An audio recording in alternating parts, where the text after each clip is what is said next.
Aujourd'hui, en fait, je vais vous parler de comment en fait définir, créer votre identité numérique sur le web et comment en fait la maintenir, comment la créer, c'est quoi les bonnes pratiques et quelles pourraient être en fait les opportunités d'affaires pour vous. Ce qui m'intéressait en fait dans cette présentation, c'est pas en fait de faire une liste des choses à faire ou ne pas faire, c'est plus une sorte de réflexion, de donner des idées et vous pouvez intervenir durant la présentation, me couper.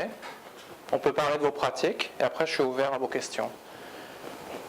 La chose que j'ai faite dans cette présentation, c'est essayer de ne pas de vous parler énormément des outils, parce que des outils, il y en a des dizaines et des dizaines, et on pourrait faire une présentation toute la nuit ou plusieurs soirs dans la semaine et on n'aurait pas fait le tour. Moi, ce qui m'intéresse, c'est plus partir, pourquoi c'est important de vous créer une identité numérique sur le web, maintenant, ou penser en créer une, et comment vous allez le faire en fait pour la maintenir tout au fil du temps. Avant tout, comme vous le savez, le marketing a changé en fait. La vente en fait vers un client a complètement changé. Vous, quand vous recevez un mail qui est non désiré, d'une compagnie qui vous vend en fait un produit, qui vous présente ce produit, qu'est-ce qui se passe? Qu'est-ce que vous faites généralement? Vous supprimez, non? Vous supprimez aussi le mail. Si la vente a changé, on ne peut plus en fait forcer les gens à prendre en fait un produit qui ne les intéresse pas nécessairement. L'autre manière, ça va être vraiment de changer en fait votre approche du marketing et plus essayer de construire une identité, une image qui vous corresponde pour essayer de trouver les gens ou que les gens vont venir vers vous progressivement. Là, j'ai mis en fait les pratiques qui tendent en fait pour moi et pour beaucoup de compagnies à disparaître. Le télémarketing où vous faites du push sur la personne. La personne n'est pas du tout nécessairement intéressée par votre produit. Ça joue beaucoup dans votre identité, l'image, le brand que vous construisez. L'achat de listes email, où on balance l'email à des centaines de personnes, des milliers de personnes, et ça ne les intéresse pas nécessairement. Les shows aussi, les shows où vous vous trouvez avec beaucoup de vos concurrents et que vous essayez de vendre tous le même produit, où vous avez très peu de chances de voir des clients, ce qui fait qu'après vous discutez avec l'autre compagnie, l'autre concurrent de vos produits, vous lui vendez une démo, vous échangez une brochure. Donc ces moyens sont un peu en fait, on voit encore beaucoup de compagnies les utilisent actuellement aujourd'hui, mais si vous changez un peu votre approche, vous aurez plus de chances de trouver les gens qui s'intéressent à votre produit, de les écouter, d'engager une conversation avec. C'est pour ça en fait que vous allez définir votre identité numérique sur le web et vous allez la créer pour commencer à approcher les gens, pour en fait aller vers un canal d'achat ou de découverte de votre produit. Donc il est temps de prendre cette nouvelle direction en fait de définition de votre identité numérique, de votre positionnement sur le web. Mais pour mettre en place cette identité numérique, il y a en fait des règles à suivre ou des bonnes pratiques. Chacun en fait a une expérience différente. Je ne suis pas en train de vous parler qu'il faut faire ça, comme ça, puisque chaque approche pour telle entreprise, telle compagnie est totalement différente.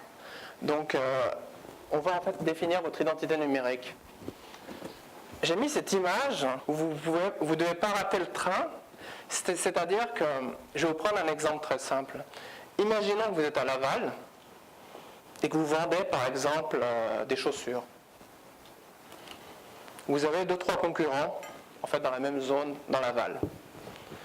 Qu'est-ce qui se passe le jour où un de vos concurrents commence à utiliser les réseaux sociaux, commence à se connecter avec des gens dans les différents quartiers, commence à échanger avec eux, et essaie de ramener ces gens vers le magasin, vers la vente en fait. Il crée vraiment une conversation et il commence à se faire connaître par tous les gens du quartier, le voisinage. Il commence à avoir une présence sociale, il engage la conversation. Sur le temps, sur le fil des années, vous avez beaucoup de chances de perdre en fait votre business. Donc vous pouvez penser à créer une identité en vous mettant un peu dans les différents sites de réseaux sociaux, les sites de partage. Mais c'est important de commencer à y penser, à commencer à vous mettre dessus. Je ne dis pas qu'il faut créer une identité très rapidement, mais il faut vraiment réfléchir dessus et engager en fait, vous engager dedans. Donc quelques chiffres en fait pour pouvoir en fait vous convaincre en fait de l'importance en fait grandissante d'avoir en fait une présence sur le web et les différents sites de réseaux sociaux.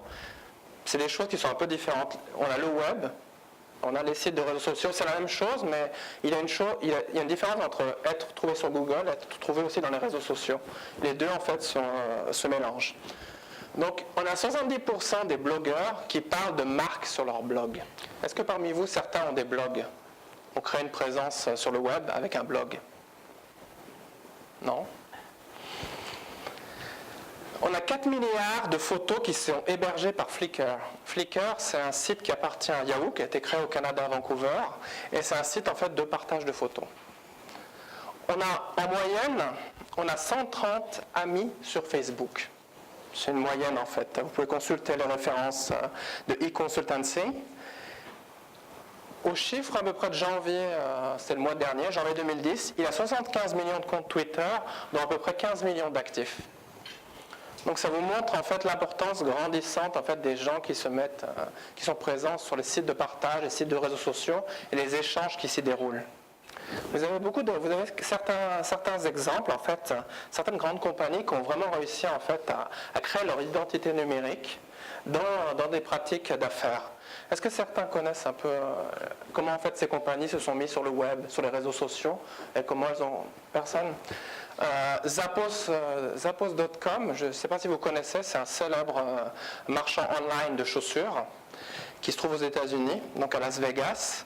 Et eux, ils ont fait en fait une utilisation très intéressante. Ils ont créé une identité numérique qui est un peu la même partout, sur différents sites de réseaux sociaux. Ils ont engagé la conversation avec leurs clients.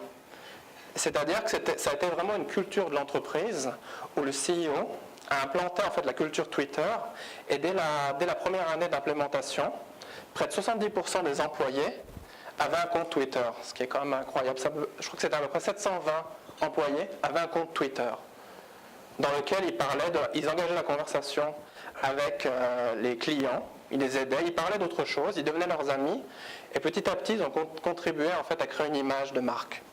On a aussi Comcast, qui grâce en fait aussi à Twitter avait une très très mauvaise image. Comcast, c'est un réseau câblé aux États-Unis qui est très important. Ils avaient une très très mauvaise image et grâce à la conversation qu'ils ont engagée, grâce à l'identité numérique qu'ils ont mis, ils ont réussi en fait à un peu pas redresser complètement la barre, mais améliorer leur image, leur brand. Vous avez Dell qui est connu. Dell qui a énormément qui est très très présent sur Twitter, aussi bien dans le continent nord-américain mais aussi au Brésil, qui fait beaucoup de conversations en fait avec les utilisateurs et qui a l'an passé à peu près fait 1 500 000 dollars de chiffre d'affaires grâce à Twitter. Vous allez me dire 1 500 000 c'est pas beaucoup sur les 15 billions que Dell fait chaque année. Mais quand on se dit que les nombres d'utilisateurs sur les réseaux sociaux augmentent chaque mois, on imagine en fait la suite de se positionner maintenant et de créer son identité numérique. Enfin, Sun Microsystems, c'est un exemple intéressant où le CEO, je ne sais plus comment il s'appelle exactement, j'ai oublié le nom, j'ai trop de mémoire, le CEO a un blog personnel où il parle pour la compagnie. Et ça permet vraiment, en fait, ça a permis en fait à beaucoup de détracteurs de venir. Il a engagé la conversation avec les détracteurs de la compagnie, ce qui a permis en fait à la compagnie de se positionner au niveau de son identité numérique. On a un exemple qui est intéressant au Québec, avec un peu comme Sun Microsystems, c'est Drummond, Dessin Drummond. Est-ce que certains connaissent? Donc Yves Carignan, en fait, le CEO de la compagnie. Utilise en fait un blog, je peux vous le montrer,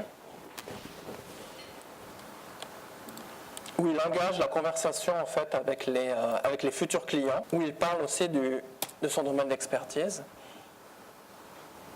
Donc c'est vraiment en fait l'identité numérique aussi d'une compagnie peut être présente aussi à travers son chef d'entreprise, son CEO. Et là c'est un bon exemple puisqu'il s'expose. Il communique avec les gens, il parle aussi d'autres sujets, pas que professionnels, ce qui permet aussi de donner en fait une autre image aussi à la compagnie et d'engager la conversation et de créer des opportunités d'affaires, de recruter des gens. Et c'est un exemple que vous pouvez voir qui est très intéressant. L'objectif qu'il poursuit, c'est d'engager la conversation avec les clients, de recevoir les plaintes. Par exemple, si un client n'a pas été satisfait du service clientèle, il va aller commenter ou écrire sur le blog du président. Et tout de suite, moi des fois ça m'est arrivé de commenter, c'est quelqu'un qui est là, qui est très occupé mais qui répond aux gens. Et tout de suite, en termes de brand, d'image, cette présence en fait numérique, en fait renforce l'image. La majorité des gens, des clients, se calment souvent. C'est même Lionel Menchenka, c'est la personne qui a vraiment implémenté Twitter chez Dell. Beaucoup de gens en fait se calment dès qu'on les écoute. Il y a quelqu'un pour les écouter. Les clients, c'est souvent en fait une pratique qui arrive souvent. Donc pour lui, c'est vraiment de recueillir, écouter les clients, converser, donner une image et être authentique. Oui. Une grande entreprise comme CAE ou Bombardier, je fais vraiment le président avoir son blog. Souvent, ces grandes entreprises-là vont utiliser la personne, la ressource à l'interne qui est responsable des communiqués de presse, des relations publiques. Comment est-ce que vous positionnez ce type de présence numérique où le président fait des interventions lui-même? C'est évident qu'on s'expose, mais la différence avec les communiqués de presse, le problème c'est un peu comme la télévision, c'est unidirectionnel, c'est pas bidirectionnel. Quand on n'aime pas regarder un match, quelque chose à la télévision, on éteint. Mais la personne de l'autre côté, ils ne savent pas qu'on éteint, ça ne nous plaît pas. Le fait qu'on puisse interagir avec la personne, ça crée une autre dimension. Mais c'est vrai que ça demande en fait une certaine pratique. La transparence a aussi ses risques, c'est-à-dire qu'on va s'exposer. Bien sûr qu'il y a un risque, mais ce qui se passe souvent, c'est que il y a des règles en fait pour communiquer avec les gens. Il faut être authentique, il faut être généreux, mais c'est évident que quand on va communiquer, on va ouvrir les commentaires, on peut avoir des insultes, on peut tout avoir. Donc il y a l'avantage et l'inconvénient. Mais la dimension en termes d'image pour l'entreprise, c'est de se rapprocher des clients, des gens. C'est quelque chose qui est assez unique. Oui. Personnellement, si je m'adresse à Centre et je m'adresse au président de Centre, c'est très bien que je parle pas au président. On tente de me faire une espèce de nuage de fiction. Et puis, à fond, c'est ça. Moi, personnellement, ça ne m'inspire pas parce que je pense que c'est du fake. Donc, c'est prétendre que c'est des autres du président. Le président, il ne va jamais parler aux gars qui s'occupent de ça. Ça dépend essentiellement en fait de la taille de l'entreprise. Yves Carignan, on sait que c'est lui qui répond, puisqu'on peut communiquer avec lui par téléphone, par Skype. On sait que c'est lui, on peut le rencontrer dans une soirée de réseautage. Plus crédible, plus authentique le jour où on verra la personne qui parle. C'est comme les sites de rencontres, là, lorsque tu vois la personne qui te parle, là, c'est évident. Ou tu sais, il pourrait s'afficher ou dire, je vais être là de 10h à 11h ce soir. Tout à fait. Là, c'est le seul temps où le gars est actif. Il y a aussi une autre pratique, c'est il peut très bien parler en vidéo. John m'a parlé de ça, speak me about that, mais on ne sait pas si c'est quelqu'un qui a rédigé ça. Donc, l'approche, l'intéressante de l'approche, je vous disais, parce que c'est plus en fait ciblé et être présent à un moment donné. Mais on ne peut jamais savoir s'il n'y a pas 2-3 communicants à côté de lui. Donc c'est assez... c'est une approche. Certains ont une autre approche qu'ils n'aiment pas. Certaines autres compagnies n'aiment pas du tout le blog du président. Ils préfèrent communiquer avec les gens dans l'entreprise, communiquent tous avec les clients. Donc chaque compagnie a pris une approche qui est différente. Ça, j'aime bien cette question parce que j'ai déjà fait d'autres présentations, on en discute souvent avec Rémi puisqu'on organise des soirées conférences. Mais que voulez-vous vraiment en fait? Ça, qu'est-ce que vous voulez en fait? Si vous asseyez sur une table et que vous prenez une map, vous pouvez dessiner qu'est-ce qu'on veut, qui est-ce qu'on veut rejoindre. Est-ce qu'on veut développer de la business aux États-Unis? Est-ce qu'on veut toucher des gens au Texas, en Californie? Est-ce qu'on veut toucher des gens en Europe? Est-ce qu'on veut toucher tel type de personnes au Moyen-Orient? C'est quoi notre but dans 1 an, dans 2 ans? Qui est-ce qu'on veut rejoindre? Lorsque vous construisez en fait votre identité numérique, on voit beaucoup de gens qui se mettent, je me mets sur Facebook, YouTube, un peu partout sur tous les sites, mais si vous n'avez pas réfléchi à ce que vous voulez réellement, quelles sont les personnes que vous voulez rejoindre? Pourquoi vous voulez rejoindre ces personnes? Comment vous allez essayer de les rejoindre? C'est une question, ça, pour beaucoup de gens, c'est bête, mais moi, je vois autour de moi beaucoup de personnes qui ne se sont pas posé cette question. Donc, qui vous voulez rejoindre? Quel type de personnes? Pourquoi vous voulez rejoindre ces personnes? Combien de temps vous donnez pour approcher ces personnes? Dans quel but? En fonction de ce choix, en fait, c'est ça qui va définir en fait votre présence, votre identité numérique. C'est évident que si les gens que vous voulez toucher sont plus en fait sur des forums ou des newsgroups, vous n'allez peut-être pas vous servir de la vidéo ou faire des podcasts vidéo, des petites capsules vidéo pour rejoindre ces clients. Donc en fonction en fait des gens que vous voulez rejoindre, ça va définir en fait la constitution d'un début d'identité numérique. Ça c'est important. Tout le monde en fait n'est pas à la même place. Les clients ou les personnes que vous pensez rejoindre ou les partenaires dans tel pays, bien sûr, il faut être trouvé dans Google, il faut être bien indexé, mais il faut être aussi dans certains en fait, sites de réseaux sociaux, des sites de partage. Donc, est-ce que certains en fait donnent une importance plus grande à Google ou aux réseaux sociaux parmi vous? Il y a un profil de clientèle par type de réseau. Si je pense, moi je travaille sur LinkedIn, Ouais. parce que c'est une connexion des gens. Si je veux parler à ma mère, je vais aller sur le web. Ok. Ouais, c'est surtout en fait que beaucoup des gens vont dans les réseaux sociaux et tout, mais il faut être aussi trouvé dans Google avec certains mots-clés, certaines expressions. Il faut être bien référencé dans Google ou Bing, j'ai mis Google, ça peut être Bing, ou d'autres moteurs de recherche, des annuaires, mais il faut en fait jouer entre les deux en fait. Justement, comment on se fait trouver? Ça dépend en fait, on se fait trouver en fait, il y a beaucoup de moyens en fait de se faire trouver. Ça dépend, est-ce que vous voulez vous faire trouver en fait par rapport à votre site, votre blog, votre nom? Ce qui vous fait en fait beaucoup trouver, c'est bien sûr l'hyperlien. C'est qu'on parle de vous ailleurs. Vous avez construit, vous êtes allé commenter ailleurs, on parle de vous sur un autre blog, un autre site. Et plus les liens pointent sur vous, l'hyperlien, plus vous serez en fait bien indexé. Vous pouvez être trouvé aussi en faisant une campagne AdWords, bien sûr, en achetant en fait des mots-clés. Donc il y a beaucoup de ça, c'est tout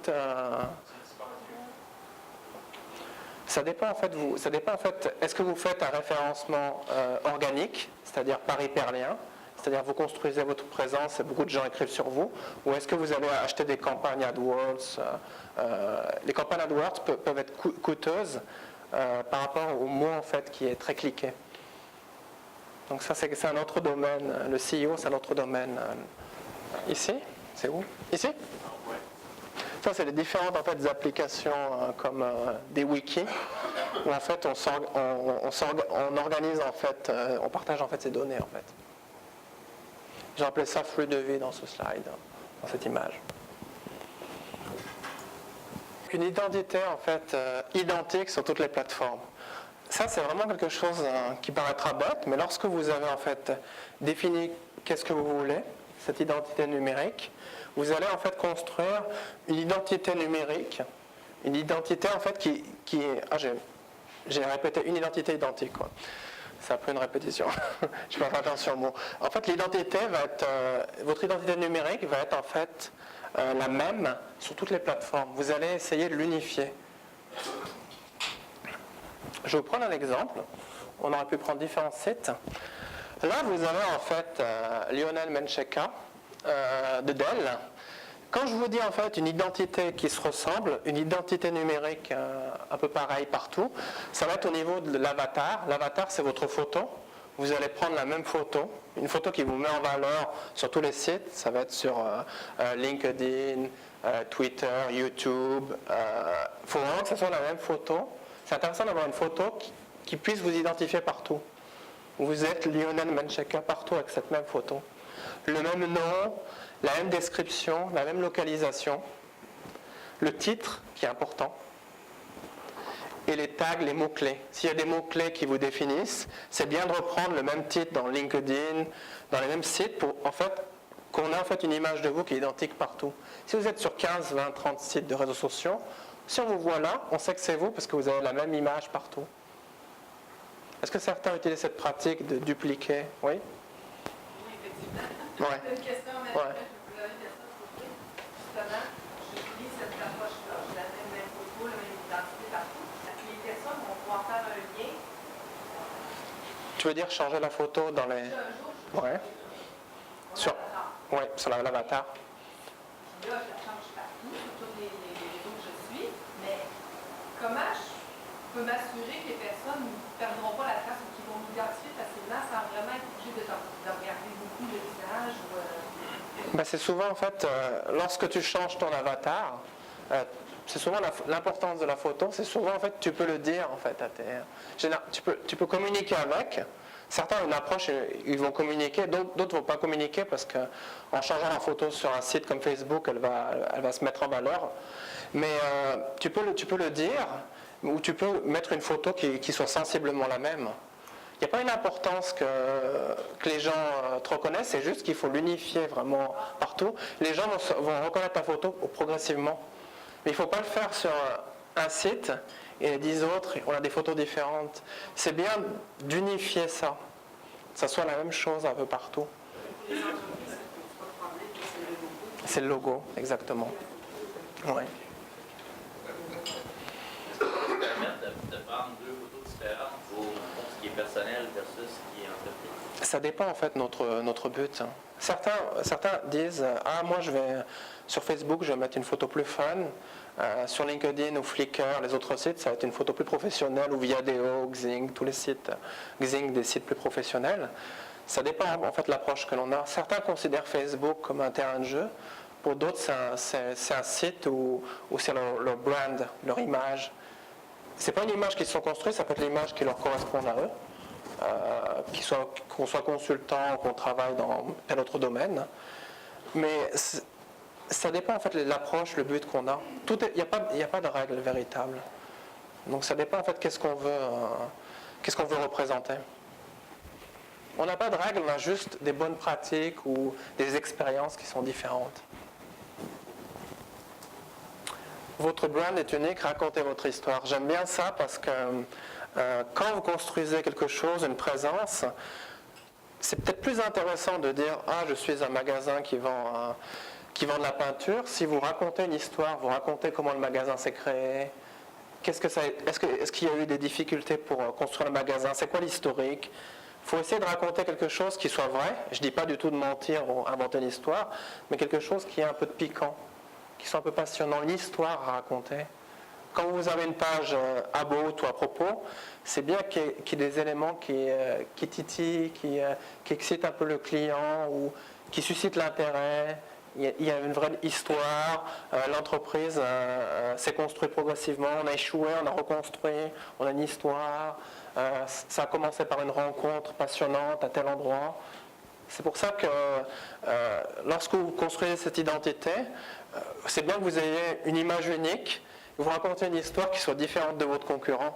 Parce que si vous êtes le 5e ou 10e magasin qui vend de la peinture à Longueuil, vous n'avez pas quelque chose. Vous pouvez avoir des super produits, savoir superbement vendre, mais si vous n'avez pas quelque chose qui accroche, qui soit passionnant, ou qu'on puisse s'identifier à cette histoire, qu'on trouve quelque chose d'intéressant, vous aurez peut-être moins de chances de vous différencier aussi par rapport aux concurrents, surtout dans votre présence en ligne. Cette identité numérique qu'on construit, qui est unifiée un peu partout, sur les différents sites de réseaux sociaux, sur les sites de partage, elle a en fait ce qu'on appelle en fait un hub, une base. Cette base, en fait, c'est vraiment, ça peut être votre site d'entreprise, on va dire, mais ça peut être aussi votre blog à côté. Spécialement parce que le blog, en fait, vous permet aussi d'être bien indexé. Si vous publiez régulièrement, il faut être bien indexé. Et on voit plus le blog comme une sorte de maison de départ. Et le reste, c'est vraiment en fait des hauts de poste. J'aime bien cette image parce que beaucoup de gens, en fait, on voit beaucoup de gens en fait, qui investissent les réseaux sociaux, qui tweetent, mais qui oublient en fait que ce qui intéresse quelqu'un pour vous engager ou faire de la business avec vous, c'est vos contenus. C'est votre site, c'est votre blog, c'est ce que vous partagez, votre expertise sur votre site, les conseils que vous donnez. Ce n'est pas les tweets ou les status que vous allez envoyer. Vous pouvez vous servir de ça pour en fait mettre votre présence un peu partout, mais le but c'est de ramener quelque part cette présence en fait, que vous avez construite, il faut la ramener vraiment vers votre blog ou votre site corporatif et votre blog qui vous permet une interaction, d'être mieux indexé. Est-ce que certains ont privilégié cette approche de haut de poste où tout ramène vraiment à votre blog ou votre site et le reste des sites de réseaux sociaux de partage sont comme une toile d'araignée qui doit toujours ramener vers votre contenu à vous. Ouais. Être présent, mais le but c'est de ramener les clients, les futurs clients vers ces contenus. C'est pas uniquement en faisant la promotion de ces produits, mais c'est qu'ils finissent par dire « Ah, il est intéressant, je vais cliquer sur le lien pour aller découvrir son blog, son site. » Ou si on met en fait un nouveau billet sur son blog ou une nouvelle vidéo qu'on a fait corporative, on va la diffuser un peu partout et on va dire « Qu'en pensez-vous ? Êtes-vous d'accord ?» Les gens vont aller cliquer pour aller interagir. Mais c'est vraiment important en fait que tout soit ramené en fait à votre contenu. Moi, je vois beaucoup en fait des gens sur le web, des consultants et tout. Ils sont là, ils tweetent, ils envoient des status partout. À la fin, moi, ce que je fais, je vais toujours voir son blog, le site. Est-ce qu'il écrit régulièrement? Est-ce qu'il partage des contenus? Ah, le dernier billet remonte à 6 mois. Il y a aussi une image qui joue. D'entreprise, par exemple.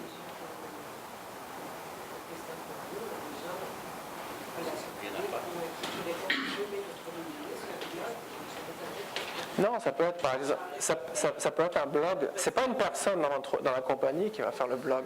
Ça peut être, on peut faire participer. C'est ça qui est important. On en parlera à la fin. C'est important de faire participer tout le monde. On a plein de gens qui vont dire « Ah, moi j'aimerais bien écrire un billet ». On laisse les gens libres. Il y a une éthique, mais ils écrivent sur un sujet de l'expertise de la compagnie. Après, il y a un rédacteur en chef qui décide, sans le mettre parce que ça correspond. Et on publie des billets régulièrement. Mais les contenus que vous allez publier, c'est ça qui va en fait construire votre image. Bien sûr. Bien sûr. Tout à fait. Tout à fait. Mais c'est pour ça, on en parlera à la fin, c'est pour ça qu'il y a des personnes qui sont plus à même. S'il y a un blog où une douzaine de personnes ont contribué, encore une fois, la compagnie s'expose à des problèmes. On n'est pas assuré que tout le monde va respecter son code d'éthique. Bien sûr. Mais c'est pour ça, en fait, qu'on laisse les gens écrire. Et on a toujours, surtout dans les plus grandes compagnies, on a un rédacteur en chef qui canalise les sujets. Mais ce n'est pas une personne qui va accéder en fait, au CMS de publication, publier, qui va en fait tout de suite publier. Il faut qu'il y ait au moins un minimum de contrôle et aussi le rédacteur en chef a une idée. Ah, c'est les sujets qu'on va publier parce que c'est notre expertise. C'est là où on va pouvoir en fait améliorer notre image. C'est pour ça que Oui, c'est correct. Dans l'entreprise, chacun fait une chose. Naturellement, c'est une entreprise de développement web et tout ça. L'un, il va plus être web, infographiste, l'autre plus SEO, l'autre plus de... Donc, chacun va parler de ses sujets à lui. Ça fait variété, c'est pas parce que ça fait plusieurs personnes différentes qui parlent sur le même. Ça rend dynamique. C'est pas une personne qui doit être chargée. Il y a des gens dans l'entreprise qui ont des velléités ou qui aimeraient faire ça. Il faut laisser les personnes. Après, il faut un contrôle. Non, je crois pas. Non. Je vais continuer. Donc, les contenus remarquables, ça peut être des billets où vous exposez votre expertise dans l'industrie. Le but, c'est pas de vendre votre produit, c'est de montrer que vous êtes le meilleur dans votre industrie. C'est vous qui avez l'expertise dans ce domaine. S'il y a, par exemple, un communiqué de presse sur un nouveau produit ou un nouveau processus, le fait que vous allez écrire dessus pour critiquer ou débattre dessus par rapport à votre expertise, c'est ça qui va vous mettre en valeur. C'est les livres blancs, les white papers que vous allez partager votre expertise de l'industrie qui va vous mettre en valeur. Parce que le white paper, qu'est-ce qui se passe? Les gens le téléchargent, les gens l'envoient à son ami, les gens se le renvoient.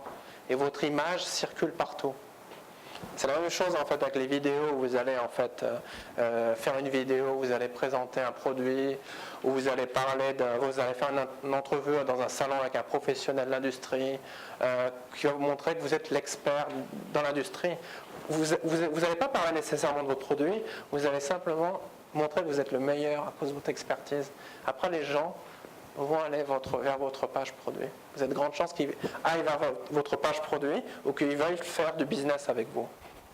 Donc des contenus remarquables, c'est important. Est-ce que tu investis 80% de ton budget de marketing là-dessus? Non, pas 80%. Parce que ça, on le verra, c'est que construire ça, ça prend du temps. Donc ça dépend en fait de l'objectif de marketing. Est-ce que tu as 18 mois, est-ce que tu as 2 ans, ou est-ce que tu dois dégager tout de suite, tu as 6 mois, 3 mois, ça dépend en fait de l'approche.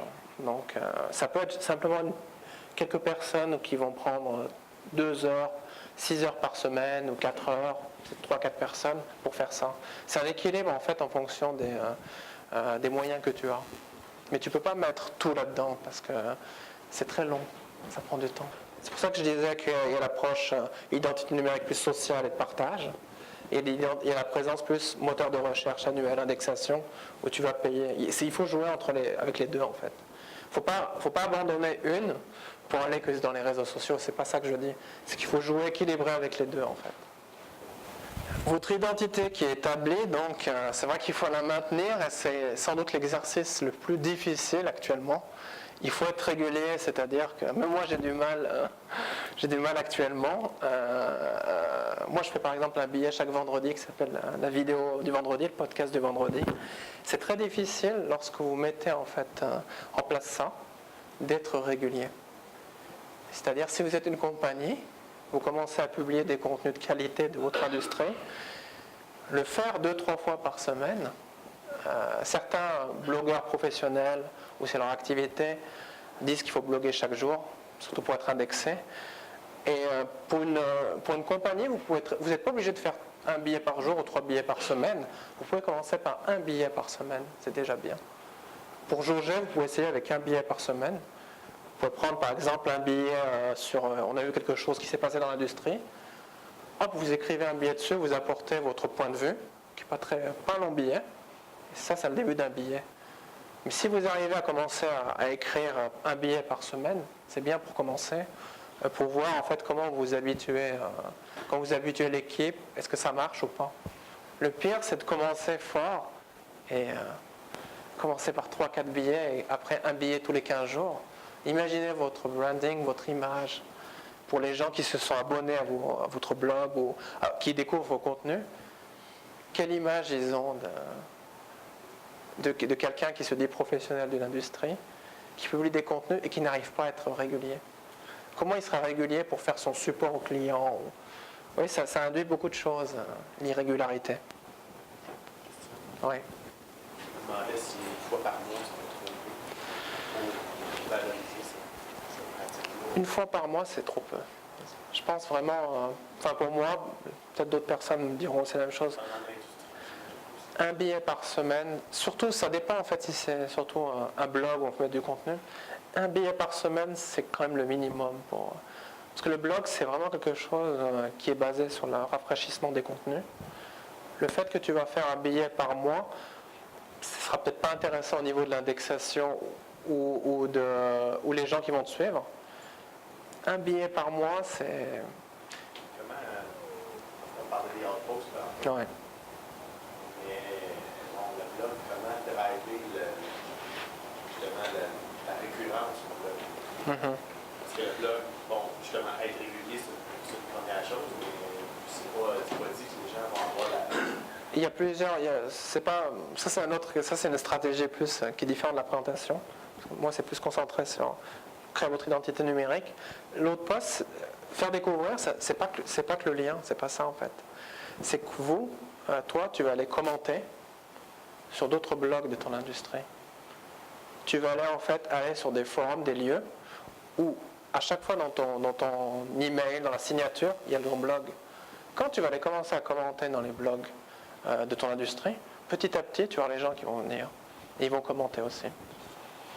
Donc c'est à toi en fait de commenter judicieusement à des places où il y a les gens de l'industrie pour les attirer vers ton contenu.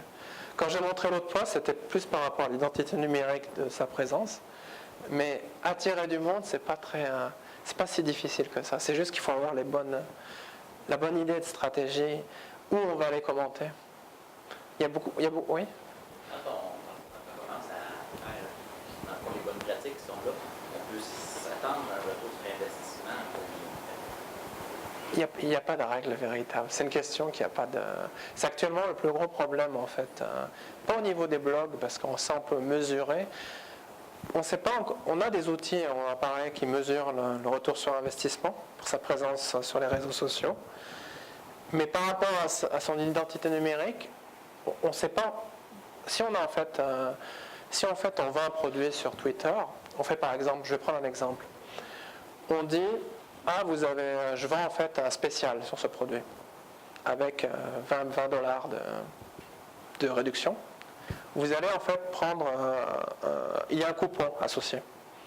Le fait qu'il y ait un coupon, on peut déjà avoir une idée de la mesure, qui est-ce qui va venir, d'où ils viennent. C'est un exemple de marketing plus direct. Mais en fait, le retour sur investissement est différent avec la manière avec laquelle on communique suivant tel réseau. Est-ce que ça va être le nombre de gens qui commentent? Est-ce que ça va être les visiteurs? Comment on va les tourner en fait en clients? Il faut être régulier, mais là on a en fait constitué cette identité numérique, c'est une idée en fait de présence, mais il faut écouter les clients. Ça c'est vraiment important parce que il faut savoir où on va chercher ces gens, où se trouvent les gens qu'on veut approcher. En fait, on peut voir en fait 8 catégories. Les gens en fait se trouvent à la fois dans des groupes, dans des mailing lists. Là, vous avez des gens qui sont là, qui peuvent devenir vos clients. Les gens sont sur des blogs aussi. Vous pouvez avoir des influenceurs, des gens qui parlent de votre produit, ou qui peuvent influencer ou faire découvrir votre industrie ou un billet de votre produit. Vous avez les forums, vous avez les wikis ouverts. Est-ce que tout le monde sait ce que c'est un wiki? Un wiki, c'est comme un site en fait collaboratif, en fait de partage de connaissances, de données, comme Wikipédia. Mais on peut, par exemple, on a des wikis qu'on installe où tout le monde peut participer et c'est des wikis, des sortes d'intranets simplifiés. C'est pas tout à fait un intranet où c'est plus, on partage en fait des documents, des contenus, mais c'est ouvert à tout le monde. Le real-time chat comme IRC, on peut en fait découvrir, on peut voir des tendances plutôt que découvrir des clients. On a le micro-messaging. Ça peut être en fait Twitter, Identica, tous les sites de status. Les social networks, tous les sites Facebook, Orkut, MySpace. On va en parler toute une soirée des catégories et tout. Et on a aussi les social news aggregators.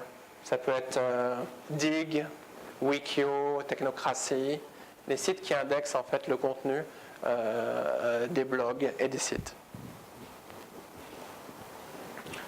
Ça, c'est intéressant parce que j'étais à Toronto le week-end dernier pour le PodCamp et on avait vraiment, en fait, on peut faire une présentation que sur le monitoring. Comment trouver les clients et les convertir, en fait, les futurs clients, les visiteurs, comment les convertir en clients. C'était très intéressant parce que c'était vraiment le funnel, le tunnel, comment ramener ça, en fait, en clients. Mesurer, en fait, un nombre de visiteurs, un nombre de fans d'une page, ça ne veut pas dire grand-chose. Par contre, mesurer en fait qui nous recommande quelqu'un ou qu'on récupère ses données, ça c'est plus important. Oui? Tu as pas de possibilité de point d'entrée ou en gros, je peux te faire voir. Oui. Est-ce que tout ça, comment tout ça varie, en fait, selon l'idée que tu sais, et ce que tu vends, finalement. Parce que si tu vends les billets, Oui, tu n'as pas la même approche que Boston Consulting Group, qui est exactement. plus stratégique consulting, il y a des choses d'entreprise. Parce que les gens, en fait, ils sont pas au même endroit. C'est pour ça que dans les slides, je vais juste vous montrer rapidement, parce qu'on peut faire une nuit dessus sur les outils de monitoring. Certains publics sont à des endroits, sont des forums, sur des forums spécifiques. Ils ne sont pas sur Facebook, ils ne sont pas sur Twitter, ils sont sur des forums, des mailing lists. C'est là où ils sont les gens. Et l'idée dans sa présence numérique, c'est d'aller intervenir, d'être là où sont les gens. Ce n'est pas nécessairement utile de construire une présence. On peut mettre une présence sur Facebook pour bloquer le nom, etc. Mais peut-être qu'en temps d'investissement, il faudra plus aller échanger sur tel forum, tel mailing list, être actif, ramener les gens vers son site, son blog, vers des actions vers son site, son blog, que passer son temps à être présent sur Facebook. En fait, le temps qu'on va passer dans chaque type de lieu dépend en fait de sa business. C'est pas du tout la même. Il n'y a aucune règle. C'est ça qui est difficile. On n'a pas de règle, ça dépend. Justement, en fait, pourquoi on dit qu'il faut monitorer? C'est pour écouter où ils se trouvent. Parce qu'on ne sait pas où sont les gens de tel business, où ils sont le plus présents, où est-ce qu'ils parlent le plus. Est-ce que c'est plus sur des blogs, ces blogs-là où les gens parlent beaucoup, des clients ou des clients qui vont commenter sur ces blogs? Il faut monitorer, il faut écouter où ils se trouvent. Et ça, c'est un vrai travail qui prend du temps. C'est un travail qui est important parce qu'en fonction de comment on va monitorer, ça va dépendre en fait le temps qu'on va investir. On ne va pas le dépenser inutilement. Peut-être que justement, le fait qu'on va les monitorer, on va les trouver dans telle place, on sait que ces gens-là, ils vont à tel show. Je disais qu'il ne fallait pas en fait faire toujours des shows.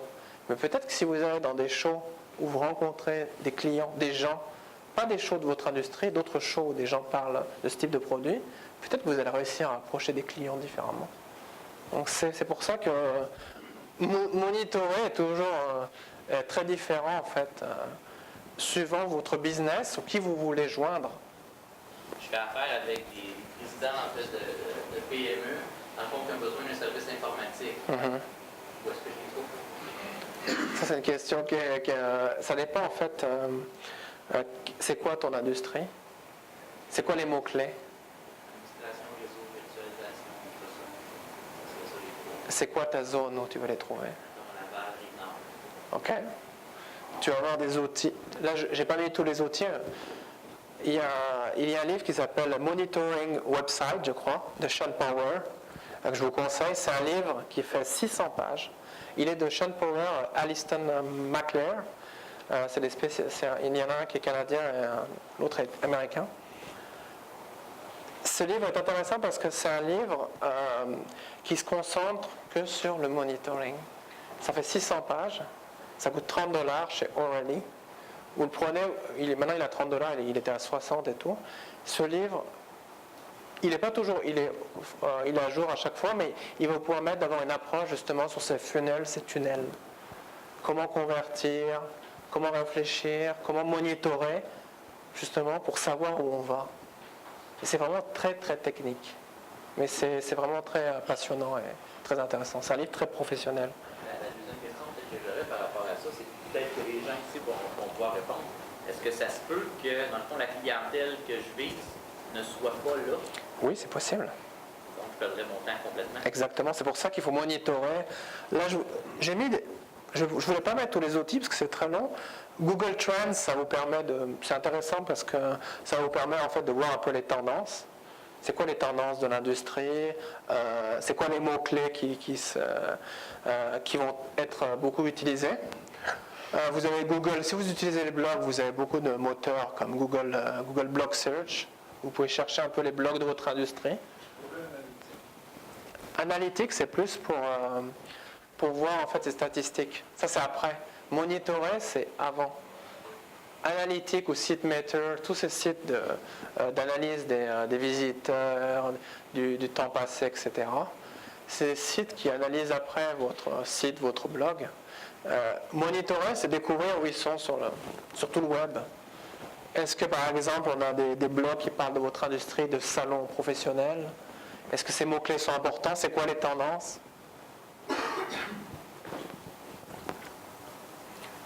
Vous avez Board Tracker, par exemple. Board Tracker, c'est pour chercher toutes les conversations qui sont sur tous les forums avec des mots-clés. C'est intéressant, par exemple, si vous cherchez, par exemple, un mot-clé particulier, ou qu'est-ce qui se dit dans votre industrie, c'est quoi les forums professionnels, les mailing lists où on en parle. Ça vous permet déjà un peu de traquer, de voir en fait c'est quoi les forums les plus actifs par rapport à ce que vous cherchez. Donc chaque écoute est vraiment différente. Et le bon outil pour chaque conversation. On a beaucoup d'outils, là je vous en ai mis deux comme Who's Talking ou Social Mention. Ça vous permet vraiment c'est les outils qui vous permettent de récupérer la conversation par rapport à un mot-clé qui est en fait par rapport sur les sites de réseaux sociaux. Ça va chercher par exemple un mot-clé sur Facebook, Twitter, Wikipédia, MySpace, de nombreux sites.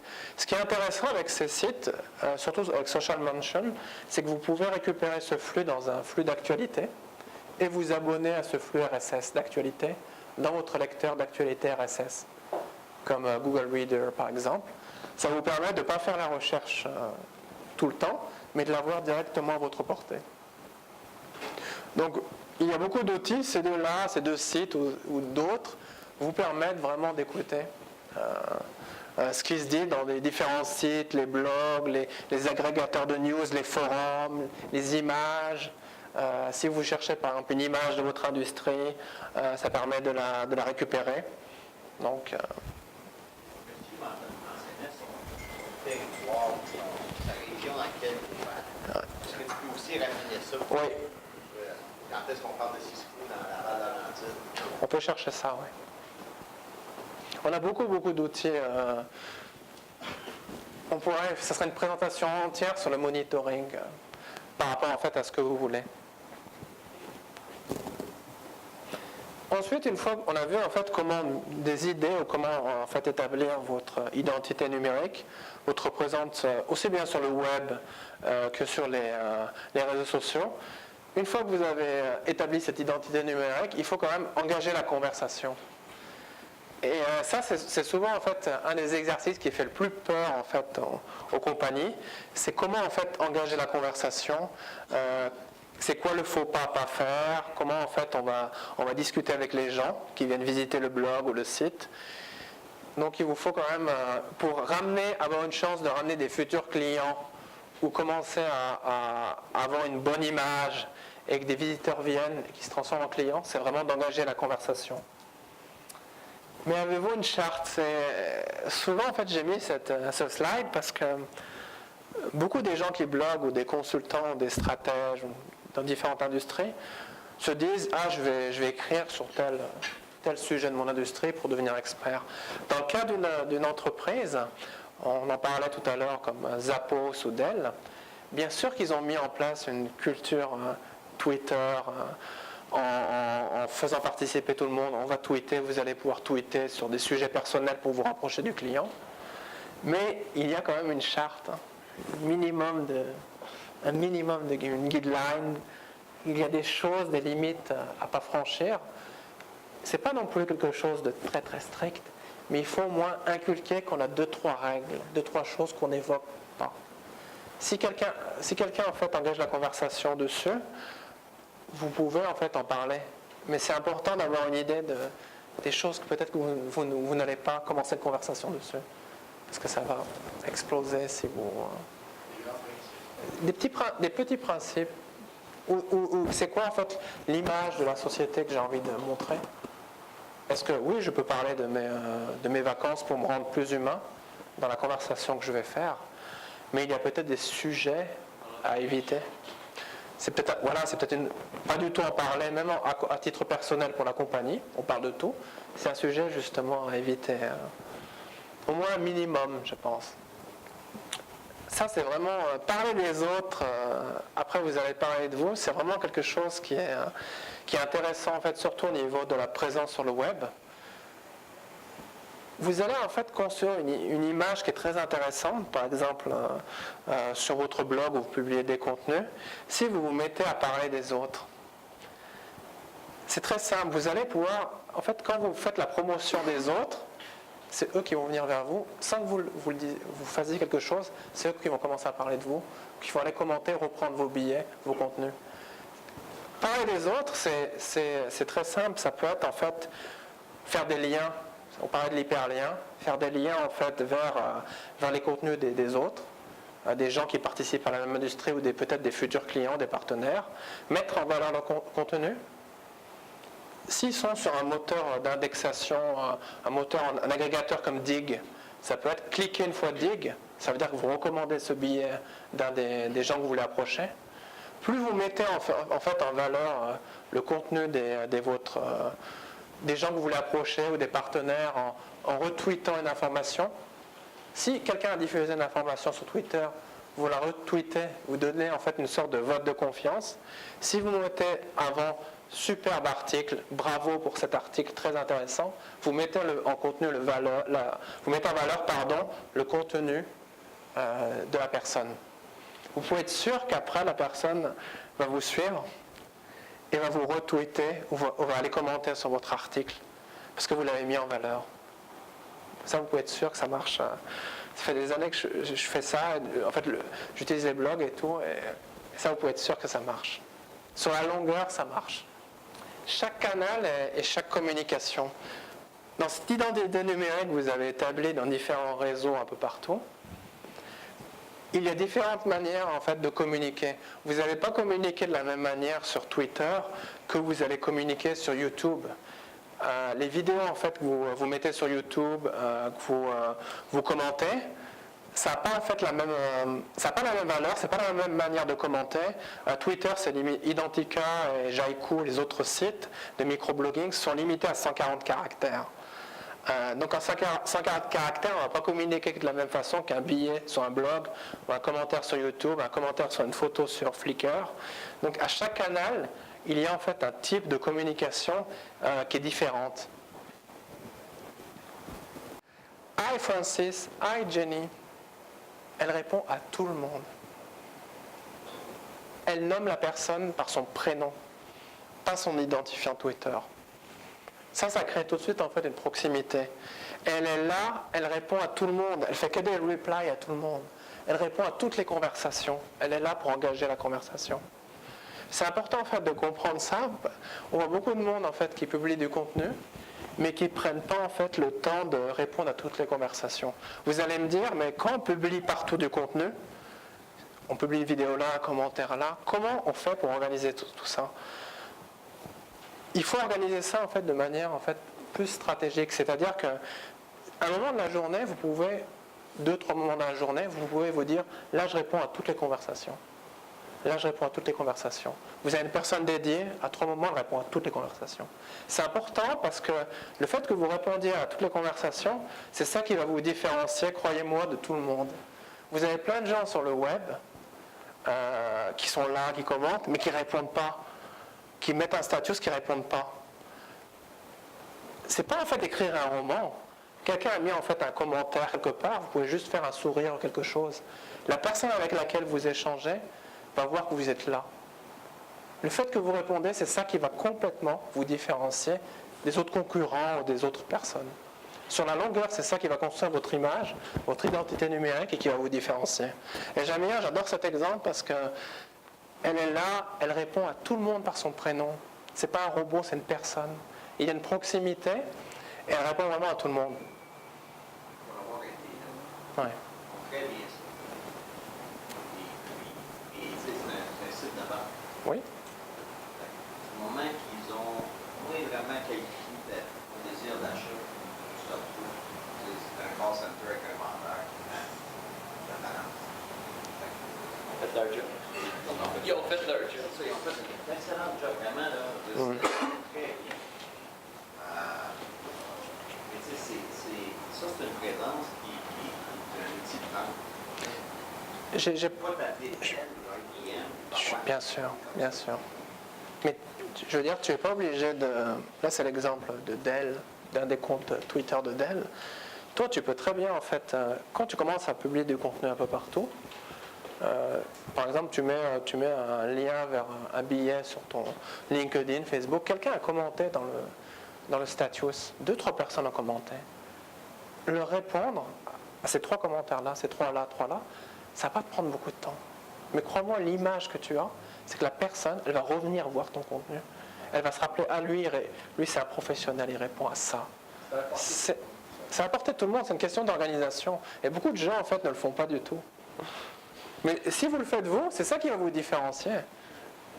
C'est ça qui va vous différencier des autres. Générosité, compassion, authenticité, c'est vraiment des valeurs très importantes sur le web et aussi à travers votre identité numérique. Il faut que vous soyez généreux. Je disais tout à l'heure qu'il fallait en fait mettre en valeur les autres. C'est vraiment important cette générosité. Je ne dis pas qu'il faut faire un support client, faire des longs mails ou donner beaucoup, mais il faut être au début un peu généreux et voir comment ça accroche. Compassion, c'est surtout dans votre présence sur le web. Quand vous voyez quelqu'un sur LinkedIn qui a perdu sa job, quelque chose, c'est bien d'aller lui remonter le moral. C'est bien de communiquer en essayant de comprendre cette compassion, d'encourager la personne. Lorsqu'elle essaye de faire quelque chose, vas-y, tu vas y arriver. On le fait dans la vie, mais le fait que vous le fassiez aussi à travers votre présence sur le web, c'est ça qui va vous différencier. Je dis pas, c'est pas vous construire une image, c'est être vrai, naturel, mais c'est ça qui vous différencie aussi de tout le monde, qui vous donne un côté plus humain. Et l'authenticité, c'est être vous-même finalement. C'est tout. Être vous-même et pas être un robot qui fait du marketing ou du push, qui met en valeur ses services, qui envoie un mail à tous les membres du groupe. C'est vrai pour quand ton réseau de fans, je pense que ce soit 100, 200, 300 personnes, mais l'inverse c'est vrai aussi, ça devient de moins en moins personnel, c'est de moins en moins authentique. C'est vrai. 10 000 personnes. Je suis tout à fait d'accord. La balance entre les deux, c'est quelque chose dehors. Non, il faut trouver le juste équilibre. Parce que plus tu grossis, le but c'est d'en avoir 1 million. Là. Le but c'est pas d'en avoir 1 million. C'est pas ça. Mais 1 million de personnes, 1 million de chances, même si tu ramasses 1% d'1 million, c'est plus que 100 personnes. C'est pas tout à fait comme ça, parce que c'est pas le fait que tu en as 1 million que tu dises que tu vas récupérer 1% de ce chiffre. Le but c'est que ça dépend en fait ton but c'est quoi. Si ton but c'est d'avoir mais tu peux avoir 400 personnes ou 300 personnes. Ces 300 personnes, ou ces 250, tu échanges beaucoup avec elles. Des fois, tu fais des Skype qui sont des conversations réelles très courtes. Ces gens, tu as une bonne entente, mais ces 250 personnes, si ces 250 personnes, tu as une bonne relation, ces 250 personnes vont diffuser ton contenu à toute leur communauté d'une manière puissante. C'est pas pareil que d'avoir 1 million qui sont des robots. D'avoir des 250 qui sont contents que je sois authentique. Tout à fait. Et ainsi de suite. Va m'amener d'autres mondes. Donc, je vais avoir un point dans mon... Je suis d'accord. Imagine que tu vends un service, je sais pas, quelque chose tu destines à plusieurs pays. Si tu as par exemple 10 personnes qui te suivent, qui t'échangent, 5 personnes à Dubaï, 5 personnes à Londres, 5 personnes au Toronto, Ottawa, et ces gens, tu as une vraie passion, je dis pas 250, mais 150, 200, où tu échanges avec elles, elles commencent à te connaître au bout de 6 mois. Imagine la puissance que tu as, que vont diffuser ton contenu, vont être là pour te plugger avec telle personne de leur réseau. Exact. Ouais. Il y a un point, c'est ça qui est difficile. Tout à fait. Exactement. C'est pour ça qu'il faut construire plusieurs niveaux d'application. Tu peux te connecter avec beaucoup de personnes chaque jour, mais parmi les 5, 10 personnes à qui tu te connectes, il y en a peut-être 2 avec qui il y a un bon feeling. Et c'est ces deux-là qu'il faut rencontrer, il faut discuter. Non, c'est sur ces deux-là qu'il faut peut-être passer plus d'énergie à communiquer, à faire partager du contenu. Qu'est-ce que tu dis de ce billet? Des petites choses. Parce que notre temps est très réduit. Donc la présence qu'on construit, il faut la maintenir, mais il y a aussi la vie réelle. Il faut faire très attention. Parlant de l'exil, il y a une différence de stratégie énorme à me dire, ben, je vais avoir 250 personnes, mais que je vais en joindre et en faire des clients fidèles. Tout à fait. 50% de ça. Tout à fait. Ça, c'est 0,01% de différence. Tout dépend. Est-ce que le but, c'est comme tu disais, d'amasser beaucoup de monde pour 1%, ou est-ce que tu as un focus sur une stratégie, une zone précise, ou des influenceurs? Certains disent, mais moi, je veux devenir influenceur de mon industrie à Calgary, à Vancouver, dans ces zones-là. Il suffit simplement je vais donner un exemple parmi d'autres. Tu vas aller sur Twitter Grabber, tu vas voir c'est quoi les plus influenceurs d'Ottawa ou de Toronto, de Calgary, et tu vas commencer à te connecter avec eux. Donc tu sais, il suffit de bien choisir avec qui tu veux engager la conversation. Est-ce que si tu cherches des influenceurs, c'est avec ces personnes-là que tu vas pouvoir tu vas échanger. Petit à petit, ils vont commencer à engager la conversation avec toi. Ah, t'es qui, toi? Et petit à petit, c'est peut-être ces personnes qui vont diffuser ton message à Calgary, vers la tribu de Calgary que tu veux rejoindre. Peut-être pas sur Twitter, peut-être sur LinkedIn ou un autre réseau. Donner avant de recevoir, c'est un peu ce que... Il faut essayer de donner quelque chose, partager quelque chose, avant de penser avoir un retour. Et la chose la plus difficile, c'est de savoir doser. Il ne faut pas trop donner. Vous pouvez, par exemple, si vous êtes expert de votre domaine, vous pouvez donner beaucoup de conseils sur votre blog, partager des choses professionnelles. Vous avez plus de chance avec un concurrent ou quelqu'un d'autre qui vous engage vous, que le concurrent qui a un profil dormant, qui ne publie rien du tout, qui ne montre pas son expertise. Moi, personnellement, je vais plus aller vers. S'il y avait deux comptables, un qui bloque tout le temps des conseils, qui est là et tout, c'est lui que je vais engager. Pas celui qui a un profil dormant comme tant d'autres et qui fait du push, de mail ou de contenu. Toi, tu ailles sur le web, consulter les choses. Bien sûr. La question à se poser, c'est il y a combien de pourcentage de ta clientèle qui va sur le web pour consulter ces choses? Il y a quelque chose en fait qu'on oublie souvent, c'est... On voit Facebook, je prends un exemple, on voit Facebook comme un site d'amusement, un site pour s'amuser. Mais c'est un formidable outil pour construire son image et son branding. Pourquoi? Parce que, imagine, tu fais de la plomberie. OK? Ta job, tu vas mettre plombier ou tu vas, je vais te prendre un exemple, tu vas communiquer avec des choses personnelles. À un moment, tu vas mettre des photos de la business que tu fais ou des nouvelles installations que tu as fait dans ta compagnie ou du nouveau matériel. Tu vas le mettre dans un album photo. Mais petit à petit, les gens avec qui ils vont communiquer, déjà monsieur tout le monde, tes amis, les amis, les amis, ils vont savoir que c'est toi le plombier. Donc tu vois, tu as aussi une manière d'utiliser Facebook ou des sites plus friendly, dans une approche plus business qui construit ton image. Parce que dis-toi que chaque ami qu'on avait vu 130 en moyenne, le jour où il a besoin d'un plombier à Longueuil, Laval, Montréal, c'est toi, il sait que c'est toi. Tu es sur Facebook, non, c'est lui le plombier. C'est pas parce que tu vas publier un billet sur le blog où tu es bien indexé sur les moteurs, c'est parce que tu es présent, c'est ça ton image. Ah, c'est Pierre, mais il est aussi plombier. Il publie de temps en temps du matériel, il a l'air de bien connaître sa job et tout. La famille d'appel, c'est toi aussi qu'elle va appeler. Parce qu'elles savent que c'est toi le plombier. C'est pour ça que c'est intéressant, là, tantôt, d'avoir. J'aimerais mieux que le monde sache que je suis plombier, mais j'ai 10 000 personnes sur ma page qui viennent de temps en temps, ça veut les amener, ces 10 000 personnes-là. Exactement, exactement. Il faut que je vais parler à tous les minutes avec les... Mais de toute manière, sur Facebook, tu peux publier des choses, des choses intéressantes, mais imagine le jour, comme je disais, tu commences à publier des choses de ton matériel ou de ton métier, de temps en temps. Petit à petit, les gens savent que c'est toi le plombier. Ça, le but présentement pour m'expliquer Bien sûr. la compte personnelle, Exactement. ce que je fais sur Jobco. Ouais. J'ai une division, exemple, développement ou OK. sport informatique. Donc à ce moment-là, c'est de créer si j'ai 10 000 personnes qui viennent sur mon site par mois chercher pour un emploi, ils vont savoir quand même qu'il y a un Georges en quelque part, à un moment donné, il va avoir un prix dans son ordinateur, dans sa compagnie, il va aller voir son poste. Moi, finalement, je me cherche des jobs des fois, sauf que j'ai mon support informatique. Exactement. Le jeu est plus... L'avenir en fait de la localisation du commerce local, surtout avec les réseaux, il est exponentiel. Parce que tu as 130, 200 amis, les autres ont 200 amis, tu es boulanger ou tu fais tes traiteurs, tu ne fais pas de ta publicité, tu n'envoies pas des mails. Simplement, de temps en temps, tu partages du contenu. Ah, il y a des photos du nouveau mariage qu'ils ont servi. Ah, c'est lui le traiteur. Pour tous les amis à côté, c'est lui le traiteur, c'est lui que tu dois contacter. Voilà ta présence. Tu n'as pas pris nécessairement des billets par semaine ou des achats de liste email, mais c'est aussi une approche que beaucoup de gens oublient en fait.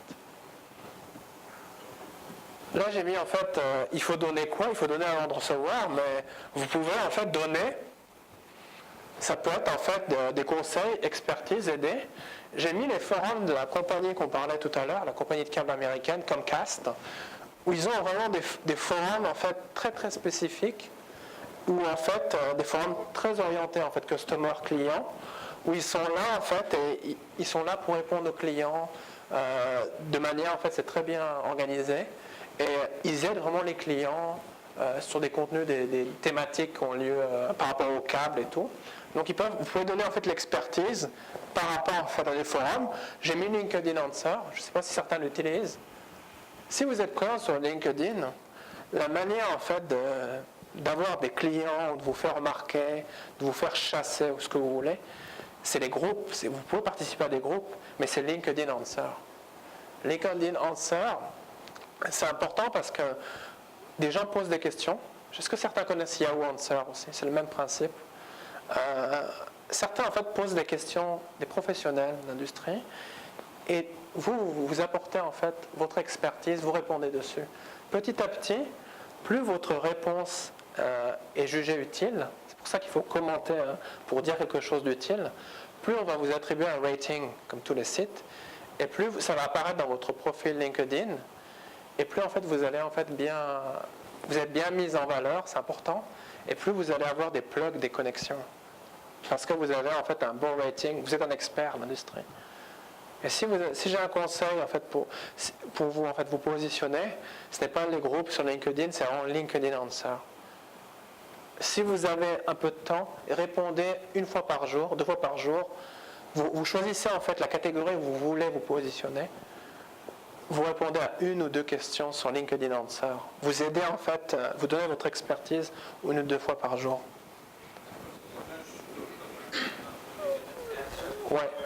Non, c'est quand tu vas sur LinkedIn, tu vas trouver, tu peux chercher LinkedIn Answer dans Google, tu te connectes avec ton compte LinkedIn et tu as en fait des topics, des sujets, en français, en anglais, des sujets où les gens posent des questions sur telle thématique, des professionnels, des industries, des chefs d'entreprise. Et plus tu vas en fait, au début avant de faire ça, c'est pour ça que je dis, que voulez-vous? Qu'est-ce que tu veux? Est-ce que tu veux te positionner dans ces thématiques-là pour attirer des gens? Les gens vont voir que tu deviens expert de ces topics-là. Donc après tu vas commencer en fait à voir là où tu penses pouvoir répondre, tu vas répondre. Et crois-moi, c'est ça qui va te ramener des plugs.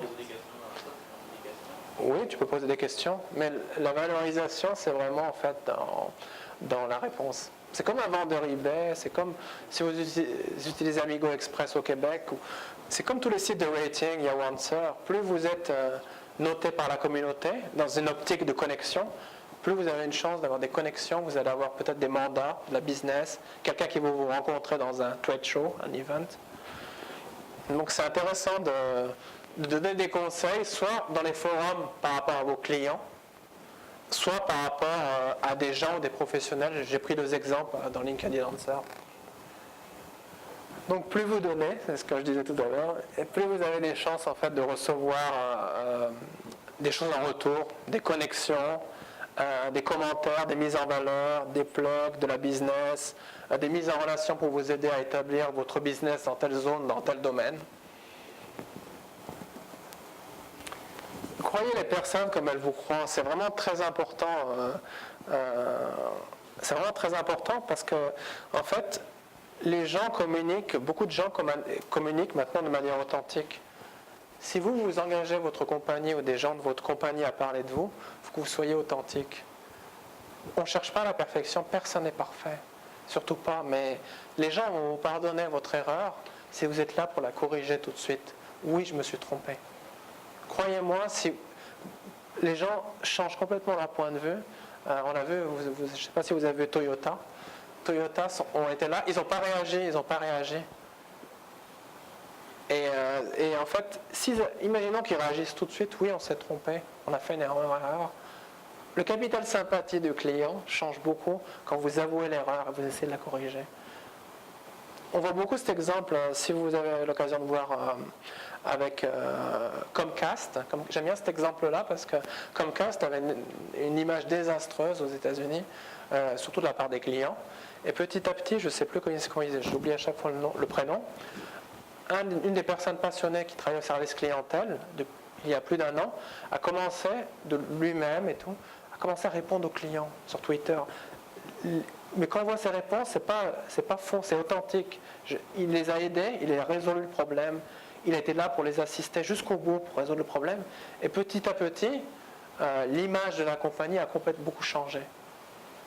Donc soyez authentique, oui, vous êtes trompé, mais montrez que vous allez corriger et corrigez-le. Si vous promettez quelque chose, vous le faites. Même si vous vous trompez en le faisant, au moins vous l'avez fait. Le but, c'est quand même à un moment de convertir cela en client. Il faut vraiment que votre page, le contenu en fait de cette page, il y ait une action à quelque chose. C'est pas en fait à propos de nous, voici nos produits. Essayez de proposer quelque chose un essai du produit gratuitement. Essayez de partager quelque chose, une démo, 30 minutes de consulting, quelque chose où vous pouvez récolter les coordonnées des visiteurs que vous avez ramenés un peu de partout. Parce que c'est bien beau de ramener en fait des visiteurs de Facebook, des sites, il y a des commentaires, c'est sympathique. Mais on voit avec l'exemple du coupon de spécial sur Twitter ou autre chose, à un moment il faut connecter ça vers une conversion. Vous mettez en fait une page où vous proposez quelque chose d'original qui n'est pas chargé. Et vous pouvez récupérer en fait soit des données du code postal, soit vous leur proposez une démo, tout de suite c'est gratuit, une démo qui est formidable, pour récupérer de données, quelque chose qui est exploitable. Parce que du bruit c'est bien, mais il faut quand même convertir ça vers une clientèle. Cette identité numérique, c'est le sujet qu'on parlait, il faut quand même la mesurer et la corriger. Actuellement, c'est un des plus gros défis de beaucoup en fait, d'entreprises qui se sont positionnées sur l'identité numérique. Il faut en fait le retour sur investissement est vraiment la plus grande question actuelle. Lorsque vous allez commencer à engager du monde ou passer des heures ou engager des personnes dans la compagnie, ça coûte des sous. C'est bien beau la présence, mais comment on peut mesurer ça? Et je ne donne pas de réponse. Dans ce slide, je ne donne pas de réponse. On a des outils professionnels comme Radian6 ou d'autres outils pour mesurer ça. Mais la question du retour sur investissement, c'est juste une problématique qu'il faut se poser dès le début. Est-ce que le but, c'est de récolter dans une landing page vers son site tel nombre de visiteurs? Est-ce que le but, c'est de les ramener vers un show, un événement? Est-ce que le but, c'est des coupons de réduction quelque part? C'est quoi le retour sur investissement? Est-ce que c'est le nombre de fans sur une page Facebook? Est-ce que c'est le nombre de personnes qui nous suivent? Est-ce que c'est les 250 influenceurs qu'on voit qui retweetent notre information? C'est quoi en fait le retour sur investissement? Est-ce que par exemple sur notre site corporatif où on vend notre produit, est-ce que dans les statistiques comme Google Analytics ou plusieurs outils, on voit que beaucoup sont passés à l'action, sont passés au paiement?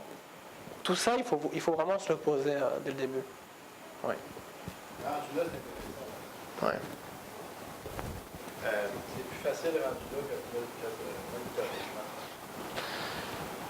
là que les deux sont indispensables. Mais ça, c'est vraiment... On va commencer à monitorer, faire des actions, mais après, on va tout de suite voir on n'a pas beaucoup de résultats, on n'a pas beaucoup d'achats ou des provenances vers le site à partir de tout ce qu'on a publié, ou les sites de réseaux sociaux, notre présence. C'est quoi le but? Est-ce que c'est de faire du bruit? Certains utilisent Twitter. Le retour sur investissement, il peut être différent. Ce n'est pas que des clients. Si par exemple dans une compagnie, on utilise Twitter pour se positionner dans l'industrie, c'est-à-dire avoir une influence, et que les journalistes, à chaque fois qu'on envoie un communiqué de presse ou qu'on participe à quelque chose, on a 30 journalistes de Montréal, Ottawa, qui tweetent cette information, c'est ça avoir de l'influence aussi.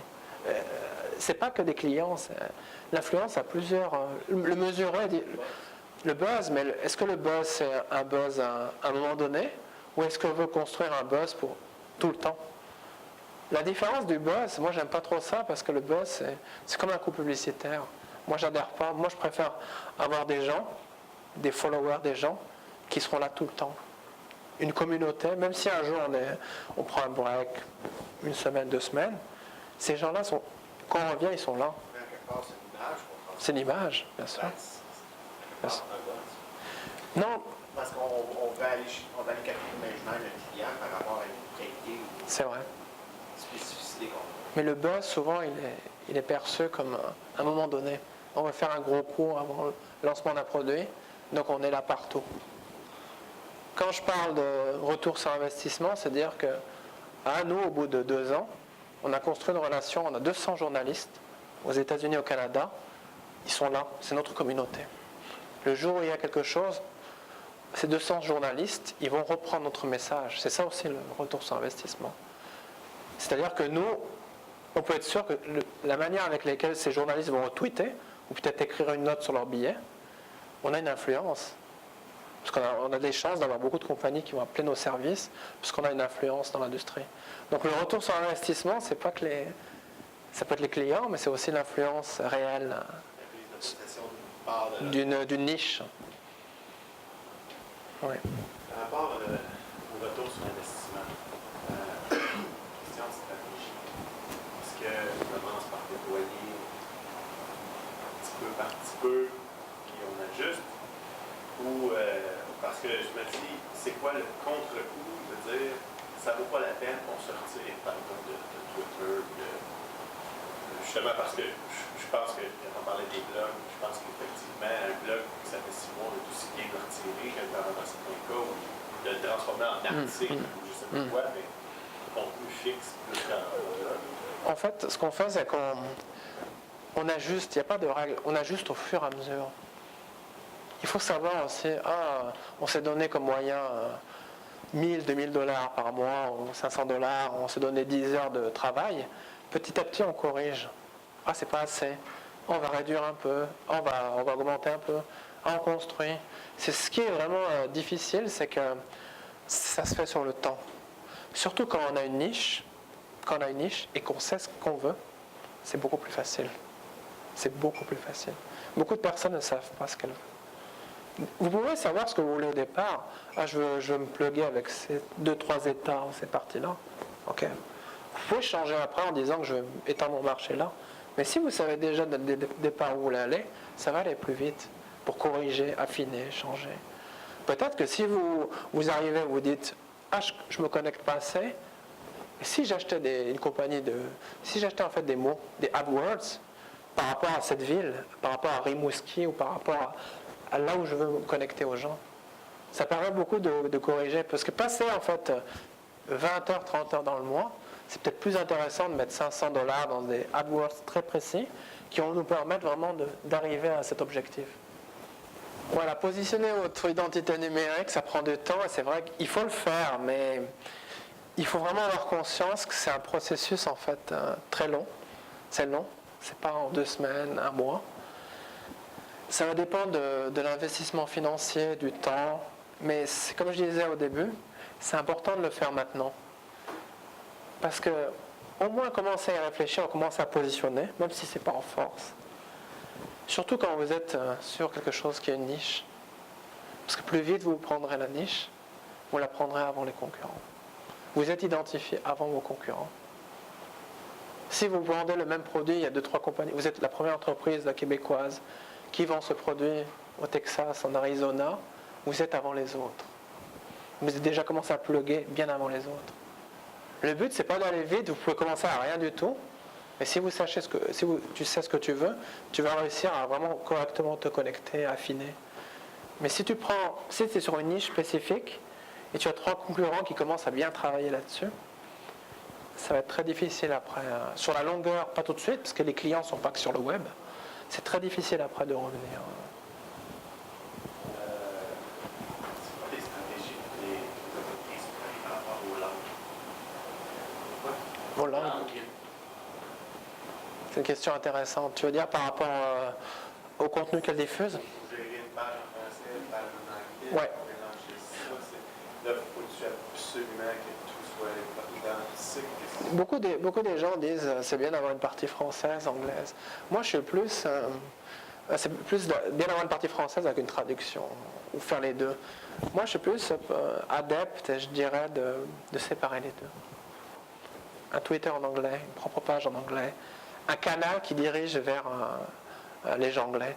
Et souvent, en fait, si ton marché, c'est peut-être l'Espagne ou les pays hispaniques, les pays d'Amérique du Sud, c'est bien d'avoir peut-être un blog peut-être plus simple, avec des pages écrites par quelqu'un à la pige en espagnol. Et c'est bien sur Twitter que ce soit quelqu'un d'origine espagnole ou hispanique qui connaît les codes sociaux, qui connaît comment communiquer avec les gens. C'est pas quelqu'un que tu vas prendre qui... Ah pardon, excusez-moi, je les pète. Hein. C'est pas quelqu'un que tu vas prendre et qui va se mettre en fait à communiquer avec les gens comme ça. Non, il y a des codes sociaux propres au pays ou la zone que tu veux rejoindre. Si tu veux étendre ton marché aux États-Unis dans des États, c'est peut-être bien que tu connaisses un peu les codes sociaux, les événements qui ont lieu pour plugger plus rapidement. Donc moi je suis plus partisan, certains ont des approches de séparer les deux, moi je suis plus partisan de localiser minutieusement. Ça demande beaucoup plus de temps et de ressources, mais... D'accord avec la séparation de la page française et anglaise, mais il ne serait pas nécessairement identique au tout le monde. Non, pas nécessairement. Tu vas communiquer d'une manière... Dell, on a un Dell Brésil, c'est complètement différent l'approche. C'est pas la même approche. Parce qu'ils sont... C'est pour le Brésil. Il y a la culture d'entreprise, mais c'est pas la même approche du tout. Mais donc, c'est important de... Ça dépend des moyens. C'est gérer de plusieurs identités différentes par langue. C'est aussi un travail qui est... Comment les gens gèrent le français et l'anglais? Est-ce que les noms sont préservés? Non, tu peux prendre les noms, c'est gratuit. Tu peux prendre les noms en français et en anglais. Et après, tu as des outils qui peuvent te... TweetDeck ou de suite, des outils gratuits, ou sur le web où tu installes sur le bureau, qui te permettent d'avoir des logiciels, une vue sur les différents comptes tweet. Et lorsque tu tapes un tweet, tu décides de l'envoyer ou sur le compte, tel compte, et après tu vois les réponses que tu as reçues, les gens qui t'ont mentionné, tu gères tout ça de manière centralisée. Tu as beaucoup d'outils qui permettent de gérer ça, mais il faut se poser la question, est-ce qu'on a le temps de gérer? Mais pour une compagnie qui a mis un peu de moyens, qui a engagé des gens à la pige, c'est intéressant elle aura plus une force si elle est là en parlant en espagnol, avoir quelqu'un qui communique de temps en temps en espagnol, ou qui se rapproche de journalistes, des gens influenceurs, que quelqu'un qui essaye de parler en anglais partout. Engager des gens exceptionnels, citoyens numériques, on voit beaucoup de compagnies actuellement qui essaient d'engager des gens plus dans le social media, les réseaux sociaux, les blogs. Mais en fait, lorsque vous voulez engager, je disais, quelqu'un qui a une aptitude pour écrire des blogs, qui sait communiquer, qui utilise ça au quotidien, c'est vraiment important de savoir comment recruter cette personne. Lorsque vous avez en fait l'identité numérique de votre compagnie et qu'à l'interne, vous décidez, par exemple, vous voyez des gens qui savent bien utiliser ça et que vous les engagez là-dedans, vous les faites participer, ou si par exemple vous engagez quelqu'un, c'est important de... Tout le monde, on a beaucoup de gens, tout le monde dit moi j'utilise ces réseaux sociaux, je postule à ça, mais c'est pas comme ça que vous allez trouver le bon citoyen, j'appelle le citoyen numérique. Cette personne, c'est une personne, lors de l'entretien, lors de l'entrevue, montre-moi ton blog. C'est quoi ton outil de RSS favori? C'est quoi tes vidéos YouTube? Est-ce que tu fais des vidéos? C'est quelque chose vraiment... Un citoyen numérique, c'est quelqu'un qui a l'habitude de bloguer, tweeter, qui fait ça au quotidien depuis une certaine période, et qui a l'habitude vraiment de ça. Donc c'est important de recruter des gens exceptionnels, parce que c'est très important. Vous avez besoin de gens exceptionnels pour y arriver, pour vous positionner. Si vous n'avez pas des gens exceptionnels, ça va être très difficile. Vous pouvez aussi décider d'engager quelqu'un pour former à l'interne des personnes. Moi, je suis très partisan dans tout ce qu'on dit community manager, gestionnaire de communauté, de ne pas faire appel à des compagnies. Donc, par exemple, des compagnies, des agences de marketing ou des compagnies de consulting, je trouve que c'est pas intéressant de leur confier en fait une campagne social media. C'est plus intéressant, vous prenez un spécialiste, un consultant, qui vous voulez, une compagnie, et qu'elle forme les personnes dans la compagnie qui ont des velléités, qui savent bloguer et tout, qu'elle forme les compagnies, qu'elle leur apprenne les bonnes pratiques. C'est plus intéressant en termes de retour pour investissement pour la compagnie d'avoir 3-4 personnes formées qui ont l'habitude que mettre 10 000, 20 000 dollars dans une campagne qui ne va peut-être pas vous servir à grand-chose nécessairement. Mais par contre, si vous avez des gens à l'interne qui sont très forts et que vous aurez appris les bonnes pratiques, comment utiliser ça, ça va être beaucoup plus intéressant parce que ces gens-là, dans la compagnie, vont convertir ou vont évangéliser, vont montrer l'intérêt à d'autres personnes. Donc c'est plus intéressant. Donc recruter des gens exceptionnels ou former des gens exceptionnels pour maintenir cette identité, l'identité de votre compagnie est très intéressant. Déléguer, donner l'autonomie pour aller vite. Vous avez en fait recruté des gens ou des gens en interne qui participent à mettre en place cette identité numérique. Mais c'est important d'avoir des outils collaboratifs, parce que vous travaillez en équipe et vous avez beaucoup de chance en fait qu'il y a des communications qui passent partout sur votre entreprise. C'est important de gérer ça avec des outils. Mon but dans ce slide, c'est pas de vous montrer tous les outils, parce qu'il y en a beaucoup, c'est juste vous montrer par exemple un exemple CodeTweet. CodeTweet, c'est intéressant. C'est un outil qui est gratuit, qui est utilisé par beaucoup de compagnies, de grosses compagnies. On a Ford, on a Coca-Cola, beaucoup de compagnies utilisent, vous pouvez ouvrir un compte. Ça vous permet vraiment de gérer, lorsque vous faites du microblogging avec l'outil Twitter par exemple, ça permet en fait d'attribuer des comptes à plusieurs personnes et un tweet de votre compagnie, c'est telle personne dans l'équipe qui répond. On sait qui a répondu. Donc ça permet vraiment de gérer ça en équipe. Donc c'est important en fait lorsque on parle, vous monitorez, vous avez fait quelque chose par rapport à votre produit, on en dit du mal un peu partout, on n'en dit pas du bien. Vous voulez commencer à communiquer, peut-être qu'avant de vous lancer, c'est bien que ce soit vous qui prenez en charge le contrôle de l'information. Basecamp, on a plusieurs outils de gestion collaborative, j'en ai mis un, mais il y en a des dizaines. C'est bien que vous organisez à un moment, lorsque quelqu'un découvre quelque chose qui se dit, il le met dans un Basecamp et ça envoie une notification à vos différents membres de tel projet. Donc c'est intéressant de gérer en fait tout ce qui se dit, c'est-à-dire que tout le monde soit au courant de ce qui se passe, même si vous n'êtes pas là. Vous savez l'avancée. Est-ce que quelqu'un a des problèmes sur cette réponse, cette communication envoyée? Donc c'est important de savoir organiser. MediaWiki, vous avez des wikis professionnels, vous avez des dizaines de wikis où vous pouvez partager l'information en interne on parlait tout à l'heure des policies, des guides, des chartes. C'est important de le mettre en interne pour que tout le monde, tous ceux qui gèrent votre identité, puissent connaître ce qu'il faut dire, ce qu'il ne faut pas dire, et qu'ils aillent corriger eux-mêmes. Ils peuvent éditer la page, ils disent est-ce qu'on peut faire ça aussi, mettre de nouvelles idées pour faire avancer. Et c'est vraiment important d'être collaboratif et aussi de laisser en fait une certaine autonomie pour pouvoir aller vite, parce que dans l'identité numérique, le but c'est de savoir ce qu'on dit sur vous, mais c'est important d'aller vite et de donner une réponse, d'être là assez rapidement. Il ne faut pas mettre une semaine pour répondre. Il ne faut pas mettre 5 jours pour répondre. Il faut être assez rapide. Je ne dis pas qu'il faut répondre dans l'heure, mais il faut répondre dans les 24 heures, les 48 heures.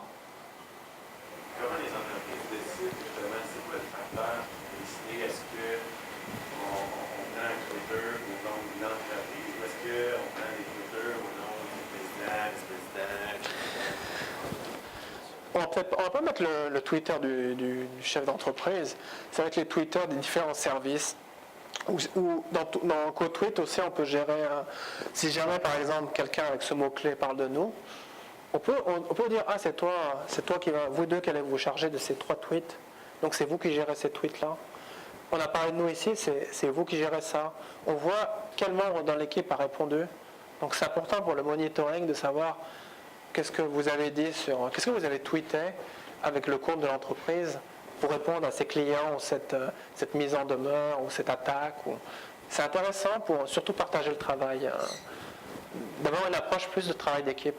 Parce que surtout en fait dans une compagnie en fait où on est beaucoup, on ne peut pas se passer des mails. on doit avoir des outils collaboratifs. J'ai mis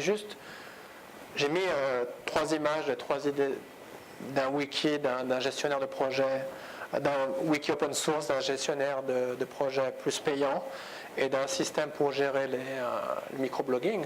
On aurait pu en mettre beaucoup, mais c'est juste l'idée de l'importance d'être collaboratif et que tout le monde est au courant de ce qui se passe et qu'on peut réagir vite. Si par exemple vous allez dans CodeTweak et tu vois par exemple le collègue a répondu tout de suite pour engager la conversation le week-end ou le lundi, tout de suite, avant moi qui est en voyage, c'est un point parce que tu sais que ça y est, on est déjà là.